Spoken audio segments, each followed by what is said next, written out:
నమస్తే BCN news కి స్వాగతం. నా పేరు నీలిమ. ముందుగా ముఖ్యాంశాలు. రైతన్నల సంక్షేమమే కూటమి ప్రభుత్వ ధ్యేయమన్న డీవీవీ స్వామి. అన్నదాత సుఖీభవ, పీఎం కిసాన్ 3వ విడత నిధులు చెక్కులు పంపిణీ చేసిన మంత్రి.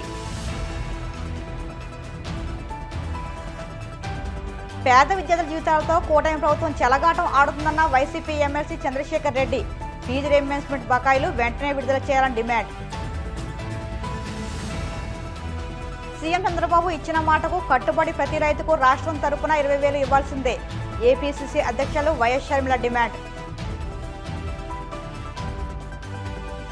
తిరుమల శ్రీవారిని దర్శించుకున్న పలువురు సినీ ప్రముఖులు, ఆలయ మర్యాదలతో స్వాగతం పలికిన అధికారులు. రైతన్నల సంక్షేమమే కూటమి ప్రభుత్వ ధ్యేయమని మంత్రి డోలా బాల వీరాంజనేయ స్వామి అన్నారు. ప్రకాశం జిల్లా మద్దిపాడు వద్ద అన్నదాత సుఖీభవ, పీఎం కిసాన్ 3వ విడత నిధులు విడుదల సందర్భంగా జరిగిన సభలో ఆయన మాట్లాడారు. రాష్ట్రాభివృద్ధిలో రైతులది కీలక పాత్ర అని అన్నారు. వ్యవసాయంలో ఆధునిక టెక్నాలజీ వాడేలా ప్రోత్సహిస్తున్నామన్నారు. సాగు పద్ధతుల్లో ఆధునీకరణ తెస్తున్నామని చెప్పుకొచ్చారు. ప్రధానమంత్రి గారు, ముఖ్యమంత్రి గారు రైతుల కోసం చేస్తున్నటువంటి కృషిని ఒకసారి మనం గమనించాం. ఈరోజు ముఖ్యమంత్రి గారు కూడా ప్రధానమంత్రి ప్రసంగాన్ని ఆసాధ్యం విన్నారు. ఈ రాష్ట్ర అభివృద్ధి కోసం కేంద్ర సహకారంతో ఈరోజు రాష్ట్రంలో ఉన్నటువంటి శ్రీ నారా చంద్రబాబు నాయుడు గారి సారథ్యంలోని తెలుగుదేశం, జనసేన, బీజేపీల ఎన్డీఏ ప్రభుత్వం ఇచ్చిన హామీలని నెరవేరుస్తూ పోతున్నాం. ఒకసారి చూస్తే కేంద్ర ప్రభుత్వం ఇచ్చేటువంటి 6,000 అదనంగా 14,000 రూపాయలు కలిపి భారతదేశంలోనే ఇంత పెద్ద మొత్తంలో 20,000 రూపాయలు రైతులకు ఇస్తున్నటువంటి ఏకైక ప్రభుత్వం అన్నదాత సుఖీభవ, పీఎం కిసాన్ ఇస్తున్నటువంటి ఏకైక ప్రభుత్వం నారా చంద్రబాబు నాయుడు గారి సారథ్యంలోని తెలుగుదేశం సారథ్యంలోని ఎన్డీఏ ప్రభుత్వం అని చెప్పేసి మేము తెలియజేస్తా ఉన్నాం. అంతేకాకుండా ఈరోజు మనం చూస్తే ఇందా మామిడికాయలు కవర్లు కట్టారు. అది పోయిన సంవత్సరం చిత్తూరు జిల్లాలో మామిడికాయలకి మచ్చలు వచ్చేస్తున్నాయి, రావట్లేదు అన్నప్పుడు సబ్సిడీ మీద కవర్లు ఇచ్చి చేసినందువల్ల దిగుబడి పెరిగిందని చెప్పి చేశారు. ఆ విధంగా ఎక్కడ కష్టం ఉన్నా అక్కడ రైతులకు అండగా మన ముఖ్యమంత్రి గారు ఉన్నారు. మన దగ్గర నాగులపులపాడు మండలంలో పర్చూరి ప్రాంతంలో నల్లబర్లిని 230 కోట్ల రూపాయలు పెట్టి నేరుగా ప్రభుత్వం కొనుగోలు చేసినటువంటి పరిస్థితి మనం చూసాం. ఇంతేకాకుండా డ్రోన్స్ ద్వారా ఈరోజు కొత్తగా పెట్టినటువంటి మన మండలానికి ఒక డ్రోను డిఆర్డిఏ ద్వారా, అగ్రికల్చర్ శాఖ ద్వారా కూడా ఇవ్వడం జరిగింది. ఈ రోజు చూసుకుంటే మన ఇప్పుడే విజయ్ కుమార్ గారు మన సంతనూరుపాడు వర్గంలో ఎంత మొత్తంలో నిధులు ఇవ్వడం కూడా ఒకసారి 15 కోట్ల రూపాయలని అందించడం కూడా 2,700 మందికి ఇవ్వడం తెలియజేశారు. ఒకసారి చూసుకుంటే ఆగస్టు 2వ తారీఖు దర్శిలో మొట్టమొదటిసారిగా ఈ కార్యక్రమాన్ని గౌరవ ముఖ్యమంత్రిగా ప్రారంభించారు. ఆ రోజు విపరీతమైన ఎండ, ఆయన పక్కన వాళ్ళందరూ కూడా పక్కకెళ్ళి చెట్టు దాచుకుంటే ఆ ఎండలో కూడా ముఖ్యమంత్రి ఉండి ఒక రైతు బిడ్డగా రైతుల కష్టాల కోసం వచ్చాను, ఎండలో ఒక రోజైనా నేను భరిస్తానని చెప్పేసి ముఖ్యమంత్రి గారు ఎండలోనే ఆ రోజు ఉండి ఇది కార్యక్రమాన్ని చేశారు. ఈ రోజు 3వ విడతలో 2,676 కోట్ల రూపాయలు రైతుల అకౌంట్లో వేస్తూ మొత్తం 8,989 కోట్ల రూపాయలని రైతుల అకౌంట్లో జమ చేసినటువంటి ప్రభుత్వం ఎన్డీఏ ప్రభుత్వం, చంద్రబాబు నాయుడు గారి సారథ్యంలోని ప్రభుత్వం అని చెప్పేసి మీకు తెలియజేసుకుంటూ, అక్కడ ప్రధానమంత్రి గారు మనకి 6,000 అంటే ఒక 1 ఇయర్లో 6,000లో లాస్ట్ విడతగా ఇచ్చినటువంటి 2,000, అదేవిధంగా గవర్నమెంట్ నుంచి ఈ సంవత్సరంలో ఇస్తున్నటువంటి 6,000 ఇవి చాలా ప్రధానమైనవి. కాబట్టి లేట్ అయినా కానీ రైతులందరూ కూడా ఇది రైతులకి చాలా ఉపయోగమైనటువంటి ప్రోగ్రాం కాబట్టి మనము వారి యొక్క సందేశాలు మనం వినడం జరిగింది. సీఎం గారు చాలా సుదీర్ఘంగా రైతు సంక్షేమం కోసం ఏం చేస్తున్నాం అనేది చాలా క్లియర్గా మనకి చెప్పడం జరిగింది.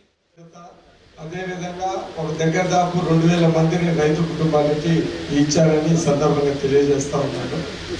ఇటు పోలవరము, అమరావతి, వెలుగొండ ప్రాజెక్టు మన కాన్స్టిట్యున్సీలో మన ప్రభుత్వం వచ్చిన తర్వాత గుల్లకమ్మ గేట్లు రిపేర్లు చేసి దాని తర్వాత వరదలు వచ్చినప్పుడు ఎక్కడ నష్టం రాకుండా అటు జంతువులకు కానీ ఇటు మనుషులకు కానీ ఎవరికి రాకుండా జిల్లా కలెక్టరు యంత్రాంగం మనం అందరం చేసిన విషయం మీ అందరికీ తెలుసు.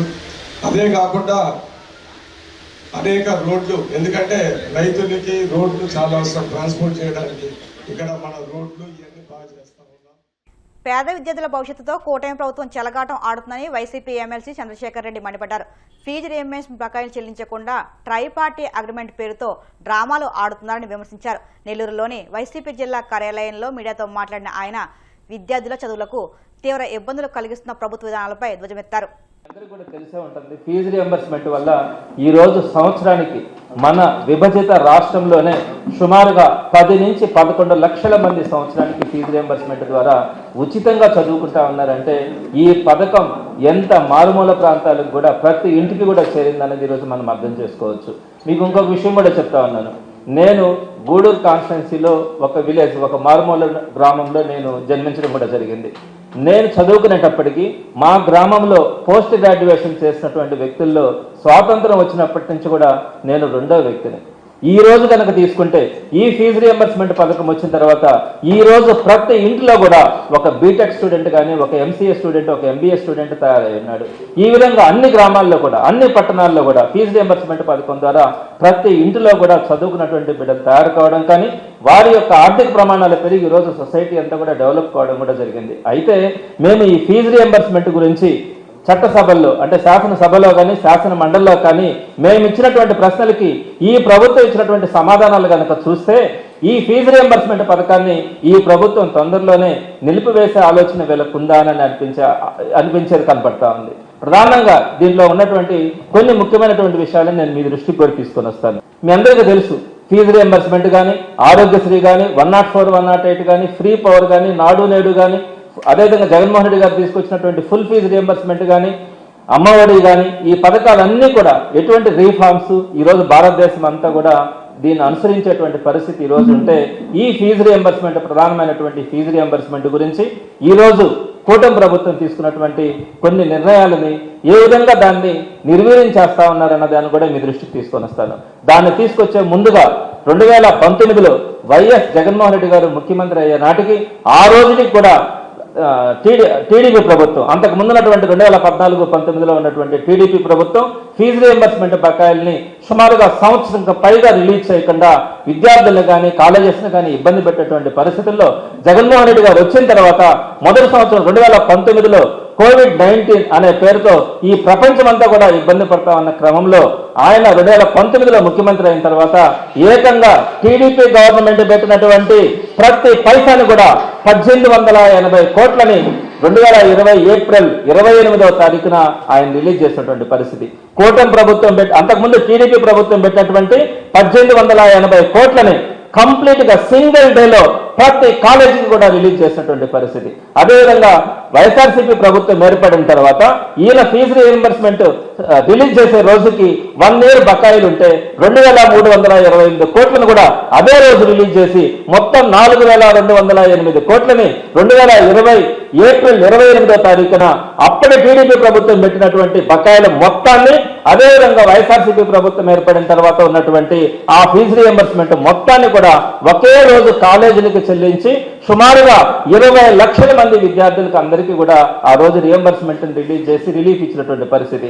ఆ రోజు నుంచి కూడా 2020 ఏప్రిల్ నుంచి కూడా జగన్మోహన్ రెడ్డి గారు తీసుకున్నటువంటి నిర్ణయం ప్రకారం ఈ ఫీజు రియంబర్స్మెంట్ ని నేరుగా కాలేజీలకి చెల్లించకుండా బాధ్యత ఏర్పడతా ఉందన్న ఆలోచనతో ఏదైతే విద్యార్థులు ఉన్నారో విద్యార్థుల తల్లి అకౌంట్లో ఆ ఫీజు మొత్తాన్ని రెమిట్ చేసి వారు వెళ్లి కాలేజీలకి ఫీజు క్లియర్ చేసుకునే పద్ధతిలో ఆ ఫీజు రియంబర్స్మెంట్ మొత్తాన్ని కూడా తల్లి అకౌంట్లో వేసే పద్ధతిని జగన్మోహన్ రెడ్డి గారు తీసుకొని వచ్చి ఆ రోజు నుంచి కూడా ఏదైతే టీడీపీ ప్రభుత్వం పెట్టినటువంటి మొత్తం బకాయిల్ని కానీ జగన్మోహన్ రెడ్డి గారి ప్రభుత్వం వచ్చిన తర్వాత ఈ నిర్ణయం తీసుకున్నప్పటి దాకా కూడా ఉన్నటువంటి బకాయిల్ని మొత్తం చెల్లించిన తర్వాత ఆయన ఒక నిర్ణయం తీసుకొని డైరెక్ట్ గా పేరెంట్ అకౌంట్ లో, తల్లి అకౌంట్ లో ఈ అమౌంట్ ని ట్రాన్స్ఫర్ చేయాలన్న ఆలోచనతో 2020 ఏప్రిల్ నిర్ణయం తీసుకోవడం.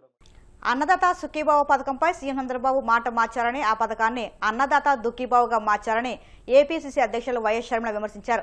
ఉపాధి హామీ పథకం పరిరక్షణ యాత్రలో భాగంగా ఆమె కాకినాడ జిల్లా జగ్గంపేటలో పర్యటించారు. కాట్రావులపల్లిలో రచ్చబండ కార్యక్రమంలో షర్మిల మాట్లాడుతూ సీఎం చంద్రబాబు ఇచ్చిన మాటకు కట్టుబడి ప్రతి రైతుకు రాష్ట్రం తరపున 20,000 ఇవ్వాల్సిందేనని డిమాండ్ చేశారు. చంద్రబాబు గారు చెప్తున్నారు పెద్ద పెద్ద అడ్వర్టైజ్మెంట్లు ఈ రోజు పొద్దున్నే పేపర్లు చూసారమ్మా, పెద్ద అడ్వర్టైజ్మెంట్లు. ఈ రోజు అన్నదాత సుఖీభవ కింద చంద్రబాబు గారు 3rd ఫేజ్ లో డబ్బులు వేస్తున్నారట. చంద్రబాబు గారు ముఖ్యమంత్రిగా అవ్వక ముందు సూపర్ 6 లో భాగంగా ఇచ్చిన వాగ్దానం ఏమిటి? ప్రతి రైతుకు 20,000 రూపాయలు ఇస్తానన్నాడు. 20,000 రూపాయలు కేంద్ర ప్రభుత్వంలో సంబంధం లేకుండా, పిఎం కిసాన్ ఫండ్ తో సంబంధం లేకుండా మొత్తం నేనే ఇస్తానన్న చంద్రబాబు గారు ఇప్పుడు ఏం చెప్తున్నారు? 14,000 ఆయన ఇస్తాడట, 6,000 కేంద్ర ప్రభుత్వం ఇస్తుందట. ఇదే చంద్రబాబు గారు జగన్మోహన్ రెడ్డి గారు ముఖ్యమంత్రిగా ఉన్నప్పుడు జగన్మోహన్ రెడ్డి గారు 13,000 ఇచ్చేవాడు. దాంట్లో జగన్మోహన్ రెడ్డి గారు మీరు ఇస్తానన్న 13,000 మీరు ఎందుకు ఇవ్వటం లేదు? కేంద్ర ప్రభుత్వం ఇచ్చే కిసాన్ ఫండ్ కు మీ దానికి ఏమిటి సంబంధం? సైకో జగన్ అని తిట్టిపోశాడు చంద్రబాబు గారు. కానీ చంద్రబాబు గారు మళ్ళీ ఇప్పుడు కిసాన్ ఫండ్ కలుపుకొనే ఇస్తున్నాడు చంద్రబాబు గారు. వినండి చంద్రబాబు గారు ఏమన్నారో. సో పిఎం కిసాన్ ఫండ్ కలుపుకున్నందుకు సైకో జగన్ అని తిట్టాడు చంద్రబాబు గారు. మళ్ళీ ఇప్పుడు చంద్రబాబు గారు అదే పిఎం కిసాన్ ఫండ్ ను కలుపుకొనే 20,000 ఇస్తున్నాడు. ఇది ఎక్కడి న్యాయమని అడుగుతుంది కాంగ్రెస్ పార్టీ. కనీసం ఇచ్చిన మాటకు విలువ లేదా? ముఖ్యమంత్రి హోదాలో ముఖ్యమంత్రి స్థాయిలో ఉన్న వ్యక్తి సూపర్ 6 అని ఇచ్చిన పథకాలలో ఎన్ని అమలు అవుతున్నాయి? ఈ రోజు నిరుద్యోగ భృతి 3,000 రూపాయలు ప్రతి నిరుద్యోగికి ప్రతి నెలా ఇస్తానన్నాడు చంద్రబాబు గారు. ఎంతమంది నిరుద్యోగులకు ఇచ్చాడు? ఒక్క నిరుద్యోగికి ఒక్క నెల కూడా ఇవ్వలేదు. అలాగే మహిళలకు మహాశక్తి పథకం కింద సంవత్సరానికి 18,000 రూపాయలు ఇస్తానన్నాడు చంద్రబాబు గారు. ఇచ్చాడా? మరి ఇలాంటి నాయకులుంటే మరి ప్రజలు ఎలా బాగుపడతారు? అందుకే చెప్తున్నాం, ఈ రోజు ఒక్క కాంగ్రెస్ పార్టీ తప్పితే, ప్రజల పక్షాన నిలబడి కొట్లాడుతున్న ఏకైక పార్టీ కాంగ్రెస్ పార్టీ తప్పితే ఇంకొక పార్టీ లేదు. జగన్మోహన్ రెడ్డి గారు బల ప్రదర్శన యాత్రలు చేస్తున్నారు. వాళ్ళ నాయకులకు ఏదైనా కష్టాలు వస్తే అక్కడికి వెళ్లి ఓదారుస్తున్నారు తప్పితే ప్రజలకు వచ్చిన కష్టాలలో ఎప్పుడైనా, ఇప్పుడైనా, ఇంతకు ముందైనా జగన్మోహన్ రెడ్డి గారు అధికారంలో ఉన్నప్పుడైనా ఇప్పుడైనా ప్రజల దగ్గరికి వస్తున్నారా? జగన్మోహన్ రెడ్డి గారు ఎవరికి వారు వాళ్ళ స్వార్థ రాజకీయాలు చూసుకుంటున్నారు. బీజేపీతో బాగుంటే వాళ్ళ మీద ఏ గొడవలు రావు కాబట్టి వాళ్ళు వాళ్ళ స్వార్థ రాజకీయాలు చూసుకుంటున్నారు తప్పితే ప్రజల గురించి ఆలోచన చేసే పార్టీలు ఒక కాంగ్రెస్ పార్టీ తప్పితే ఈ రాష్ట్రంలో లేవు. అందుకే చెప్తున్నాం, ఈ రోజు కాంగ్రెస్ పార్టీ నిలబడింది, నిలబడుతుంది. రాజశేఖర రెడ్డి బిడ్డ మీకు మాటిస్తుంది. ఎన్ని పోరాడాల్సి వచ్చినా, ఎన్ని కొట్లాడాల్సి వచ్చినా, బీజేపీకి వ్యతిరేకంగా అయినా సరే, చంద్రబాబుకు వ్యతిరేకంగా అయినా సరే, ఇక ఏ ఇతర పార్టీకి వ్యతిరేకంగా ప్రజల తరపున పోరాడాల్సి వచ్చినా రాజశేఖర రెడ్డి బిడ్డ నిలబడుతుంది, కాంగ్రెస్ పార్టీ పోరాడుతుంది అని మీకు మాటిస్తున్నాం. ఇప్పుడు కాసేపు ప్రకటనలు.